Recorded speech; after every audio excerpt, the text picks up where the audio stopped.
자, 질병청이 코로나가 저렇게 확산되고 또 국민들이 우왕좌왕하는데 중증 위험도가 없다, 독감보다 낫다 이러면서 감기약 복용해도 된다라고 이야기하고, 마스크를 어떻게 써야 되는 건지, 병원은 마스크를 써야 되는 건지 말아야 되는 건지, 지하철에서는 마스크 써야 되는 건지 말아야 되는 건지, 노인들이 병원에 코로나 걸린 것 같아서 가면 검사비를 3만 원 이상씩 받는데, 그래서 돈이 없어서 검사를 못하고 돌아온다는 거고, 또 이 코로나 진단키트 가격이 지금 진단키트가 동이 나서 폭등했는데 이런 것들을 어떻게 할 것인지, 또 코로나 걸린 사람들의 격리 휴가는 어떻게 해야 되는 것인지, 이런 것들을 아무 말을 하고 있지 않습니다. 그냥 여름철 냉방으로 인해서 문을 닫아서 그래서 많이 번진다, 중증 가능성 낮고 무증상 경증이 전부다, 자가 진단 키트 공급을 늘리겠다, 그리고 내부에 대책반을 확대했다, 이것밖에 없어요. 코로나와 관련해서 위기 상황 조정을 하지 않겠다, 딱 이렇게 나오면서 코로나 가지고 호들갑 떨지 마라는 식으로 나오고 있어요. 아니, 정부의 다른 부처가 그런 말을 할 수 있어요, 경제부처가. 그런데 질병청이 그러는 건 아니지 않습니까? 그래서 국민들이 우왕좌왕하고 혼란이 지금, 초등학교 어린이집애들 코로나가 집단으로 번져가지고 지금 입원하는 애들도 많습니다. 오늘 아침만 보도 코로나 어린이들 사이에 빠르게 합산 2주새 2.8배 지금 급증, 충청권 아동 환자 457% 폭증, 휴가철 방학 끝나는 이달 하순에 코로나 절정을 이룰 거다, 이렇게 말을 하고 있어요. 진단키트 치료제가 동이 났다. 그래서 처방이 지금 33배나 증가했고 약이 없다라는 겁니다. 그래서 환자들이 코로나 약 구하러 병원을 순례를 하고 있어요.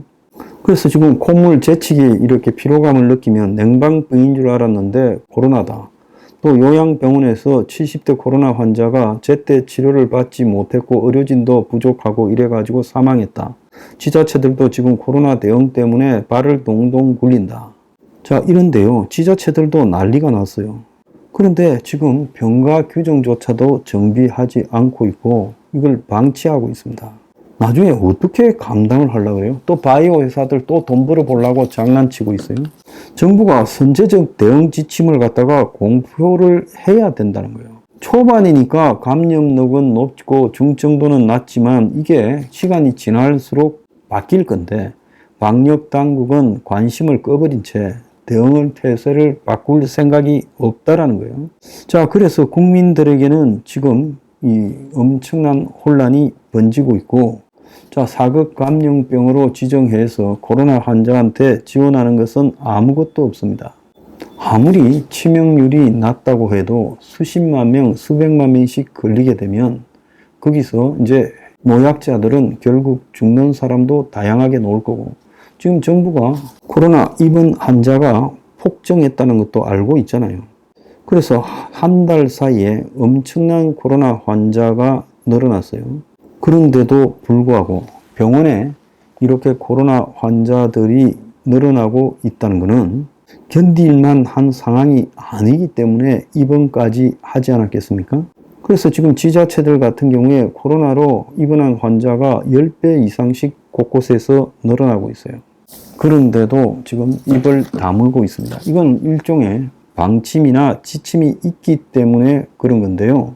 기저질환자, 노약자들은 코로나에 굉장히 위험하죠. 이제 요양병원 사망자가 나왔다잖아요. 감염자가 늘면 변이가 발생할 가능성이 높아지고 치명적인 변이가 나올 수도 있는데, 지금 병원에는 전공의들이 다 사라져 버렸고요. 병원도 제대로 돌아가지 않는 시스템입니다. 그래서 추석 때쯤 이제 찬바람이 좀 불고 이러면 완전히 기승을 놓을 건데, 추석 때 그러지 않아도 입원 환자가, 응급실 환자가 2배가 늘어난다는데, 앞으로 그 즈음에 수많은 추석 연휴를 같이 보낸 가족들끼리 서로 감염이 되면서 난리가 났을 때 지금 이걸 어떻게 대응하려고 합니까? 그래서 지난번에 코로나 봉쇄로 인한 피해가 많아서 이제 그런 것들에 낭비가 심했고 경제적인 데미지가 심했다 해서 이번에는 그냥 버티고 넘어가려는 모양인데, 코로나가 언제까지 이런 모습으로만 갈 것 같습니까? 나중에 코로나 때문에 난리 나면요, 정권은 초반에 코로나에 대응하지 못했다라는 비판을 면할 수 없어요. 국민들 수많은 사람이 일본 여행을 가고 있어요. 일본에도 엄청나게 유행하고 있습니다. 해외여행에서도 엄청나게 걸려 들어오고. 그래서 지금도 국민들한테 조사를 하면 코로나 환자가 수십만일 거고 곧 수백만이 될 거예요. 그리고 그 길에서는 많은 위험에 노출된 노약자, 기저질환자들이 이제 데미지를 입게 될 겁니다. 또 한 번 겪었으면 그걸 보고 백서를 만들어서라도 제대로 대처해야지 저런 일을 겪어도 정신을 못 차리고 있다. 그 다음에는 정부의 책임이라는 겁니다. 잘 생각하세요.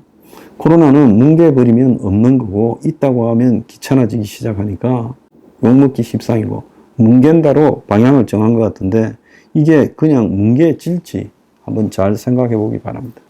자, 어제 기가 찬 기사가 나왔어요. 이제 본격적으로 필리핀 도우미들이 들어왔지요. 그 사람들이 하루 8시간 일하면 238만 원을 받는다고 합니다.